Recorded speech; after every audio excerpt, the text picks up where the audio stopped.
1 February रोजी देशाचं आर्थिक बजेट जाहीर होणार आहे। अवकाळी पावसामुळे शेतकऱ्यांचं प्रचंड नुकसान झालंय।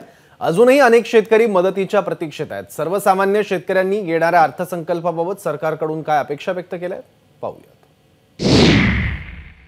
शेतकऱ्यांना काहीतरी अनुदान स्वरूप पण इथून मागे पण अनुदान घोषित केल्यानंतर ते अजून बी 50% त्याची रक्कम बाकीचे, त्याच्यामुळे अनुदानाचा सुद्धा शेतकऱ्यांचा विश्वास उडून गेलेला आहे सरकारविषयी।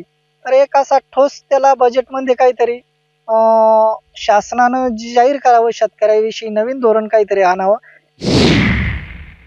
शेतकऱ्याला या बजेटमध्ये हमीभाव मिळाला पाहिजे, निर्यात उठवली पाहिजे, काहीतरी म्हणजे शेतकरी दृष्टिकोनातून काहीतरी केंद्र सरकारकडून याच अपेक्षा आम्हाला आहे शेतकरी या नात्याने।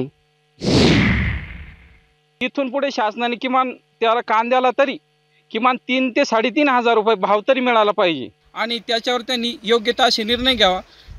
कोणतीही घोषणा करू पण त्याचा आहे ना योग्य ती अंमलबजावणी झाली पाहिजे। एबीपी माझा, उघडा डोळे बघा नीट।